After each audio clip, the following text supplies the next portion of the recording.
Hello guys, अभी हम जो कल पेपर कर रहे थे टायर 2 केवीएस टीजीटी मैथ्स, उसका पार्ट 1 में हमने 1 to 5 किए थे। अभी हम 6 to 10 क्वेश्चन करेंगे। तो क्वेश्चन नंबर 6 बेसिकली फ्रस्टम से रिलेटेड है। तो फ्रस्टम की कैपेसिटी हमसे पूछी गई है। तो सपोज इस टाइप का फ्रस्टम है, उसकी एक रेडियस तो कितनी है, ये वाली रेडियस 21 सेंटीमीटर गिवन है और स्मॉलर रेडियस 7 सेंटीमीटर गिवन है और उसकी हाइट h गिवन है 15 सेंटीमीटर। तो हमें इसकी कैपेसिटी निकालनी, कैपेसिटी मतलब बेसिकली हमें इसका वॉल्यूम निकालना है। तो ये बिल्कुल सिंपल क्वेश्चन था, हमें फॉर्मूला पुट कर देना, volume of frustum. Volume of frustum क्या होता है, 1/3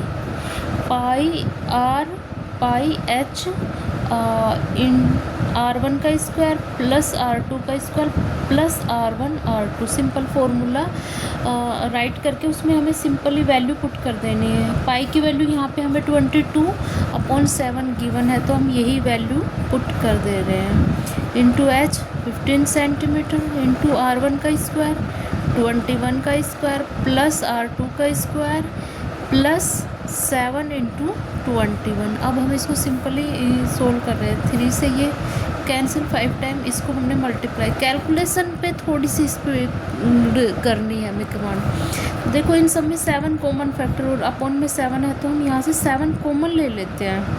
7 कॉमन लेंगे तो इसमें अंदर यहाँ पे कितना बच जाएगा, 3 का स्क्वायर 9 इंटू 7 63 प्लस हमने 7 आउट ले लिया, तो यहाँ पे हमारे पास सिर्फ 7 बच जाएगा। यहाँ से हमने 7 ले लिया, तो यहाँ पे बच जाएगा 21। ठीक है, ये इसके अंदर का फैक्टर। अपॉन में 7 था, 7 से 7 कैंसिल होगा, 110। इसको हमने ऐड किया तो 91 और जब इसको हम मल्टीप्लाई करेंगे तो हमारा आ जाएगा 10,010 सेंटीमीटर क्यूब। वॉल्यूम है तो हम वॉल्यूम को सेंटीमीटर क्यूब में रखेंगे। ठीक है, अब इसका question number 7 simple mean find करना था। हमें वेज दी गई थी और नंबर ऑफ वर्कर्स, तो हमें उनका मीन फाइंड करना था। मीन फाइंड करने के लिए हम यहाँ पे कोई भी मेथड यूज कर सकते हैं। 3 मेथड है, direct, assumed mean method, step deviation. तो हम यहाँ पे लास्ट स्टेप डेविएशन मेथड लगाते हैं। वेज हमारे पास गिवन है, नंबर ऑफ वर्कर्स गिवन है। ठीक, हम इसमें सिंपल डायरेक्ट भी लगा लेते हैं, लेकिन ये कैलकुलेशन थोड़ी सी मल्टीप्लाई लंबे हो रहे हैं, इसलिए हम स्टेप डेविएशन लगा लेते हैं या फिर सिंपल अज्यूम्ड मीन मेथड। तो हमने अज्यूम्ड मीन मानेंगे पहले। लेट अज्यूम्ड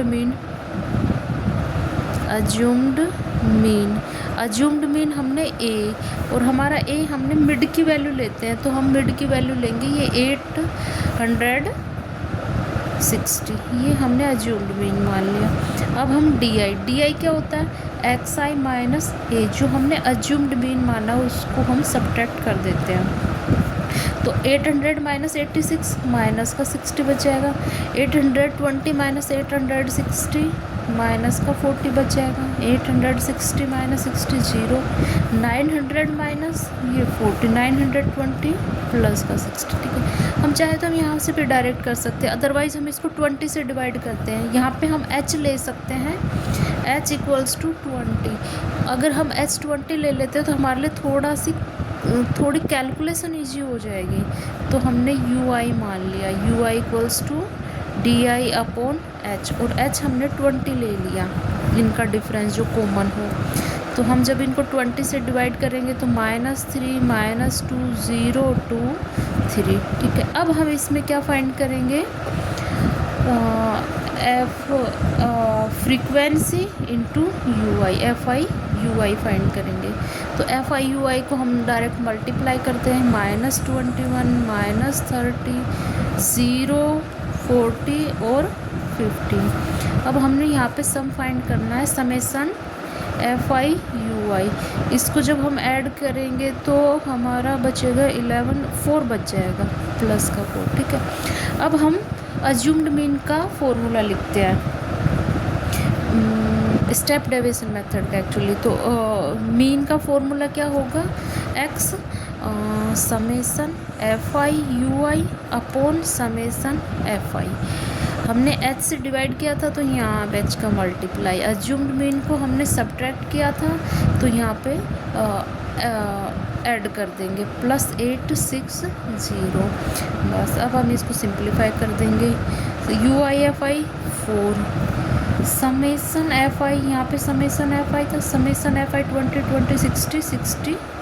आ गया था हमारा। तो 4/67 इंटू एच कितना है 20 + 860, 80/67 + 860। जब हम इसको कैलकुलेट करेंगे तो देखो ये बहुत ही स्मॉल ही नंबर है, 1 पॉइंट कुछ, तो इसका हमारा आंसर हो जाएगा 8.61.19। ये हमारा मीन आ जाएगा यहाँ पे, ठीक है। अब हम नेक्स्ट क्वेश्चन कर रहे हैं। Next question number 8। Question number 8 12th की टॉपिक है ना, डिफरेंशिएबिलिटी से रिलेटेड था। और यहाँ पे ये फंक्शन दिया था मोड फंक्शन का था। तो हमें चेक करना था कि डिफरेंशिएबल कहाँ पे है कहाँ पे नहीं है, और draw the rough diagram of the above function. इसका रफ डायग्राम भी ड्रॉ करना था। तो सबसे पहले हम इस फंक्शन को, इसके जो डिफरेंशिएबल, जहाँ पे ये डिफरेंशिएबल नहीं है वो पॉइंट्स फाइंड कर लेते हैं, ठीक है। तो इसके लिए हमें इसके जो मोड के, इसके जहाँ पे फंक्शन का स्लोप चेंज हो रहा है वो पॉइंट फाइंड करते हैं। तो वो पॉइंट जनरली जो मोड की वैल्यू होती है वहाँ से फाइंड कर लेंगे। यहाँ से हमारा होगा x = +2, यहाँ से x = 0 और यहाँ से x = -2। तो हमें 3 पॉइंट पे फंक्शन का साइन चेंज हो रहा है या हम कहीं स्लोप चेंज हो रहा है। तो उनके लिए पहले हम इसको देखते हैं। f(x) हमारा क्या हो जाएगा, इसको इंटरवल्स में डिवाइड करते हैं। जब x <−2 है, जब x <−2 है, -2 से लेस देन होगा तो ये माइनस, नेगेटिव को हम ओपन करते हैं तो माइनस से मल्टीप्लाई करते हैं। x भी अपना नेगेटिव हो जाएगा तो इसको भी हमने माइनस से मल्टीप्लाई कर दिया मोड से बाहर लाने के लिए। ये हमारा, ये भी नेगेटिव हो जाएगा तो इसको भी हमने नेगेटिव से मल्टीप्लाई कर दिया, ठीक है। When x > -2 <2 इसके इंटरवल में हम देखेंगे कि x की वैल्यू पे क्या इफेक्ट पड़ रहा है। तो अब इसमें हम देखेंगे जब x 2 और -2 और 0 के बीच में है तो -2 और 0 के बीच में ये फंक्शन नेगेटिव रहेगा तो इसको हमने -x -2 से मल्टीप्लाई कर दिया, ठीक है। ये हमारा, ये भी नेगेटिव रहेगा तो इसको भी हमने किससे मल्टीप्लाई कर दिया, -x से। ये फंक्शन -2 और 0 के बीच में ये फंक्शन पॉजिटिव हो जाएगा तो इसको हमने पॉजिटिव रखा, ठीक है। अब नेक्स्ट इंटरवल x > 0 बट <2 के लिए क्या हो जाएगा इसका, ये <2 है तो ये नेगेटिव रहेगा तो ठीक है, हमने इसको अगेन माइनस से मल्टीप्लाई कर दिया, ये पॉजिटिव बन जाएगा। अब ये पॉजिटिव और ये वाला इंटरवल भी पॉजिटिव बन जाएगा, ठीक है। अब हम लास्ट इंटरवल देखते हैं, x > 2 और >2 से ग्रेटर देन पॉजिटिव नंबर जो भी होगा।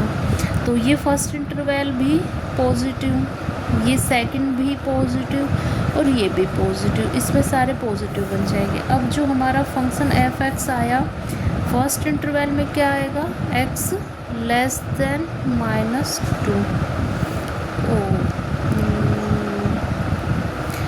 x जब -2 से लेस देन है तो माइनस और -3x हो जाएगा, -+2 और ये -2 कैंसिल हो जाएगा तो ये आएगा -3x, ठीक है। सेकंड इंटरवल जब x <0 greater than equals to -2 तो देखो ये माइनस ये से कैंसिल तो -x माइनस को माइनस से -2 +2 और +2 +4 हो जाएगा। सिमिलरली इनको जब हम ग्रेटर देन रखेंगे, इस वाले को फाइंड करेंगे तो यहाँ से हमारा आ जाएगा x -+4, ये x +4 हो जाएगा, कैंसिल प्लस का 4x +4 हो जाएगा और x <= 2 x greater than equals to 2 के लिए हमारा ये प्लस कैंसिल, तो 3x हो जाएगा। ठीक है, अब हम इसके ये डिफ्रेंशिएबिलिटी के चेक करेंगे point x equals to, differentiability कहाँ कहाँ चेक करेंगे, चेक डिफ्रेंशिएबिलिटी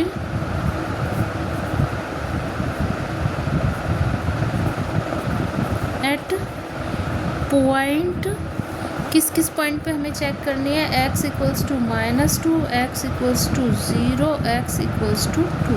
हम 3 पॉइंट पे ही चेक करेंगे, -2, 0 और 2।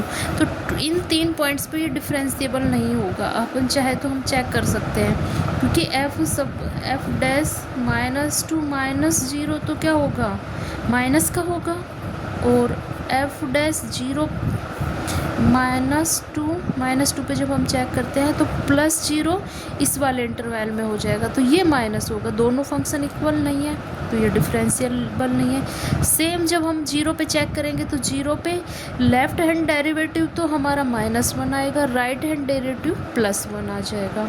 ठीक है, और सेम x इक्वल्स टू 2। तो ये हम मोड्स के फंक्शन में बिना कैलकुलेट किए भी हम बता सकते हैं कि जिन पॉइंट पे इसका स्लोप चेंज हो रहा है वहाँ पे वो डिफरेंशिएबल फंक्शन नहीं होता है। ठीक है, तो ये इसके जहाँ इन पॉइंट्स पे ये डिफरेंशिएबल नहीं है, तो हम ये लिख सकते हैं f(x) is not differentiable at point x equals to -2, 0 and 2। इन 3 पॉइंट्स पर डिफरेंशिएबल नहीं है। अब इसमें इसका ग्राफ भी पूछा था कि रैंडम हमें ग्राफ बनाना है, तो हम इसका रैंडम ग्राफ बनाते हैं। x अक्ष लिया, ये हमने y अक्ष लिया, ये ओरिजिन है। अब हम इधर से देखते हैं, जब x लेस देन -2 है तो -3 है, तो मतलब ये नेगेटिव का होगा y, और माइनस प्लस हो जाएगा एक्चुअल y। तो हमने x की वैल्यू माइनस पुट करी तो y हमारा लगभग 6 आ जाएगा। ठीक है, तो इससे पहले ये फंक्शन कुछ इस टाइप का होगा। ठीक है, अब हम आते हैं x इक्वल्स टू 0, 0 मतलब इस पॉइंट पे y एक्स पे। जब हम x 0 रखते हैं तो इसकी वैल्यू कितनी हो जाती है, 4। तो ये होगा x 0 और y 4, तो ये थोड़ा सा स्लोप आएगा। फिर हम इसका 2 पे चेक करेंगे, इसका 2 पे x + 4 हो जाएगा। जब x इक्वल्स टू हम 2 पुट करेंगे, x इक्वल्स टू 2, तो y हमारा हो जाएगा 6। तो ये इस टाइप का हो जाएगा, इसमें प्लस का 2 और y 6, ये ऐसे गए, और फिर इधर ये इंक्रीज होता चला जाएगा। तो कुछ इसका ग्राफ कुछ इस टाइप का आएगा। ठीक है, ओके। अभी हम नेक्स्ट क्वेश्चन पे चलते हैं। नेक्स्ट क्वेश्चन नंबर 9 था। ये क्लास 10th का है एक्चुअली, पहले सिलेबस में था, अभी इसको थोड़ा हटा दिया गया है। इसमें क्या करना है कि so that the cube of any positive integer is of the form 4m, 4m+1 और 4m+3 for some integer m। किसी इंटीजर m के लिए हमें ये बताना है कि उसका क्यूब इन 3 फॉर्म्स का हो सकता है। तो इसको हम क्लास 10th में इस टाइप के कई क्वेश्चन हैं कि हमें इंटीजर्स को किस किस फॉर्म में लिख सकते हैं। तो हम अभी यहाँ पे ये मानेंगे कि let any positive integer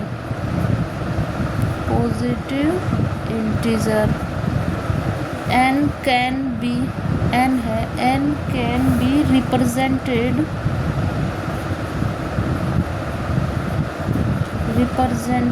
in one of the following forms।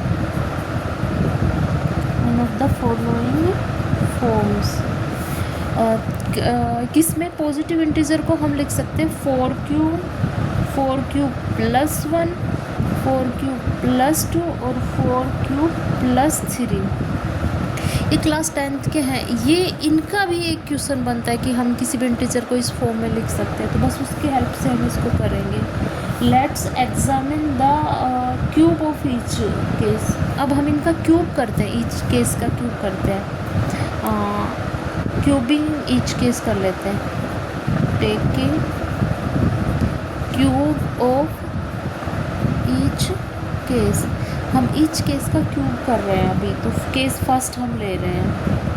Case first हमने क्या लिया कि जो हमारा इंटीजर है वो है 4 क्यूब फॉर्म का। अब इसका हम जब क्यूब करेंगे तो n क्यूब कितना हो जाएगा, 4 का क्यूब और क्यूब का क्यूब। तो ये हम लिख सकते हैं इसको 4 इंटू 16, और सपोज क्यूब को हमने जो भी नंबर क्यूब, तो इसको हमने लिख दिया 4 इंटू एम। ठीक है, ये कोई भी मल्टीपल है तो इस नंबर को हमने 4 इंटू एम लिख दिया कि हम एक इंटीजर 4 इंटू एम कर सकते हैं। ठीक है, ये हमारा फर्स्ट केस बन गया। 4 का इसका मल्टीपल होगा ये वाला टाइप। सेकंड हम ले रहे हैं केस सेकंड। केस सेकंड में क्या होगा, n इक्वल्स टू हम ये नंबर लेते हैं n equals to 4 cube plus 1, मतलब अपने पास कोई इंटीजर है उसको हमने इस फॉर्म का है वो, इसका जब हम क्यूब करेंगे तो n क्यूब, इस वाली साइड का भी हम क्यूब करेंगे और इसको a प्लस बी का होल क्यूब से ओपन करेंगे तो a क्यूब 4 इसका क्यूब प्लस 1 का cube plus 3 a into b into 1 और a प्लस बी, ये आ गया, इस फॉर्म का आ गया। तो अभी हम यहाँ से चेक करते हैं इसको, इसमें 4 का मल्टीपल इसमें हमें 4 का मल्टीपल मिल जाएगा, इसमें 4 का मल्टीपल मिल जाएगा और 1 में नहीं मिलेगा। तो हम इन दोनों को साथ रख के 4 क्यू कॉमन लेते हैं।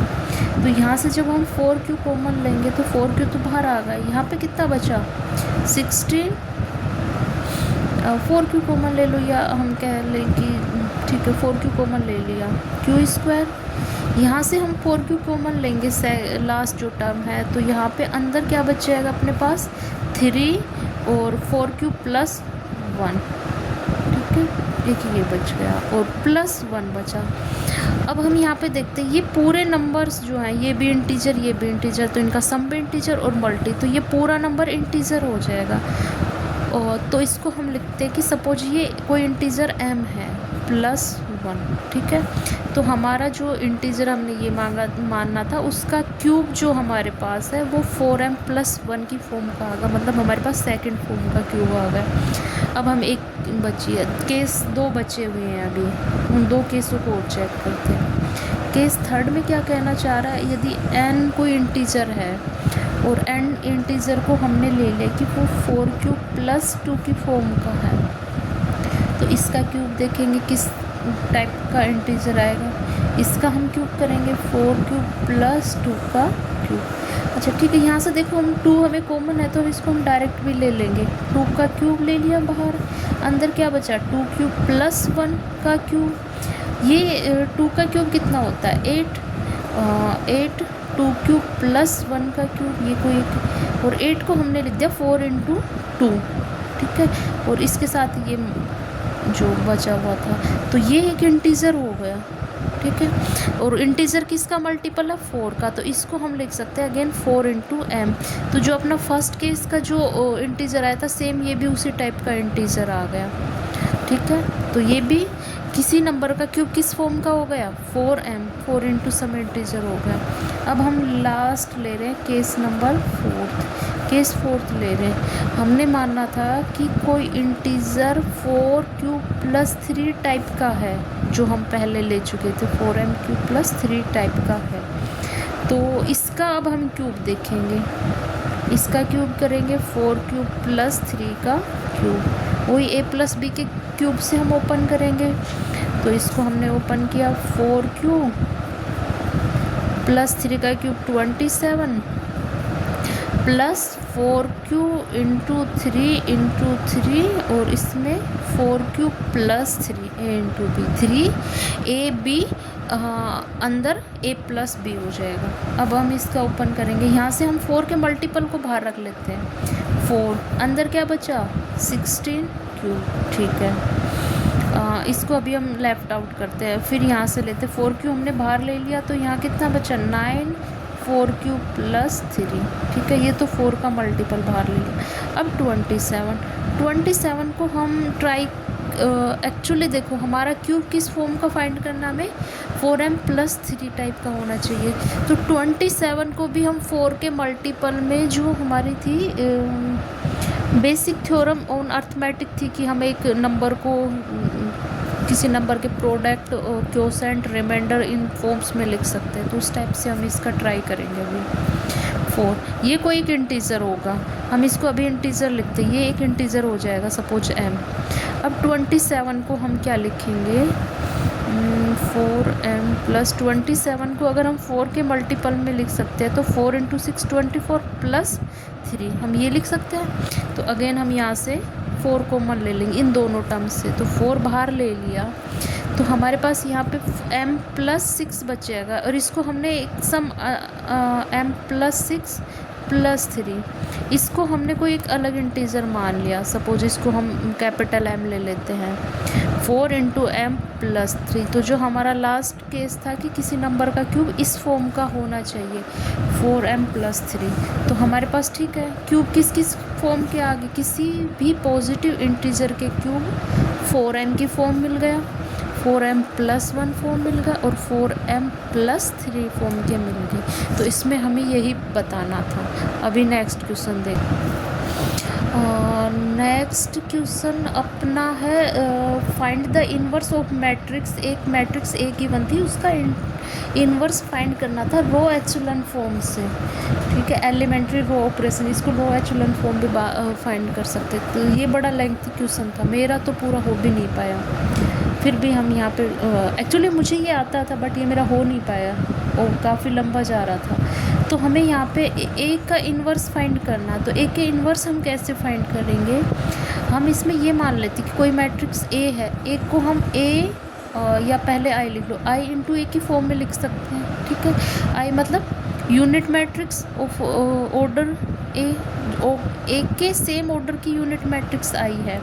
अब हमें जैसे इसको इन्वर्स से मल्टीप्लाई करते हैं तो ये हमारा क्या बन जाएगा, आई और ए इन्वर्स ए, तो ये हमारा आई बन जाएगा ना, और ये हमारा क्या बन जाएगा, ये भी आई, तो आई इक्वल्स टू आई हो गया।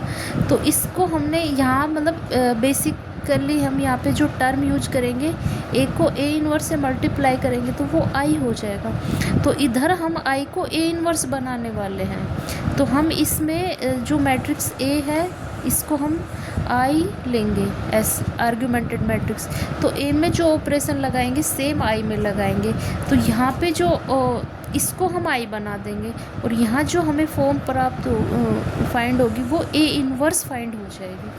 तो हम इसको ए पे रो ऑपरेशन लगा के इसको हम आई बना रहे हैं। आई मतलब अब अपने पास ये 3 × 3 ऑर्डर की है, तो अपनी आई 3 और इस फॉर्म में करेंगे, 3 × 3 ऑर्डर की यूनिट मैट्रिक्स ये होती है हमारी। तो इस वाली मैट्रिक्स को हम इस फॉर्म में कन्वर्ट करने वाले हैं रो ऑपरेशन लगा के। तो हम अभी 2 ही मैट्रिक्स लेते हैं, ए आर्ग्यूमेंटेड मैट्रिक्स आई, तो हम इसमें लेते हैं 1 4 8 -1 1 1 1 0 1, और इसके आर्ग्यूमेंटेड मैट्रिक्स क्या हो जाएगी 1 0 0 0 1 0 0 0 1, ठीक है। इस मैट्रिक्स में हम ऑपरेशन लगा के अब इसका हम यूज़ करते हैं। तो देखो इसका एक प्रॉपर मेथड है कि हम कैसे करेंगे। फर्स्ट इसको 0 बनाएंगे, इसके बाद इसको हम 0 बनाएंगे, इसके बाद हम इसको 0 बनाएंगे, ठीक है।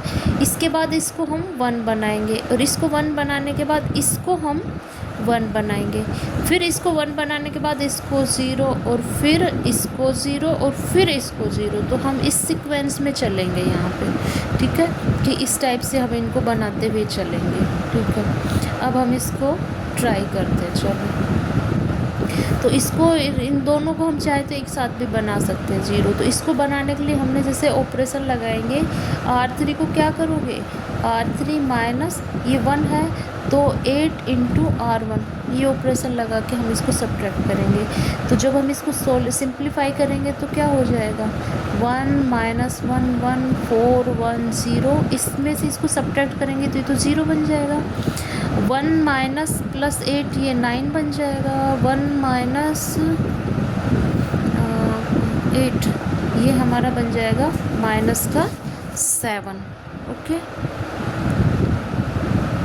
तो मैं अब इसका डायरेक्ट आंसर लिख देती हूँ। जब हम इसको सिंप्लीफाई करेंगे तो हमारा आंसर हमारी ए इन्वर्स मतलब बन जाएगी 1 2 -1 -4 7 4 -4 -9 एंड 5, ये हमारी ए इनवर्स मैट्रिक्स मिल जाएगी। तो ये हमारा केवीएस के पेपर का पूरा सॉल्यूशन होगा जो सब्जेक्टिव था 10 क्वेश्चंस का।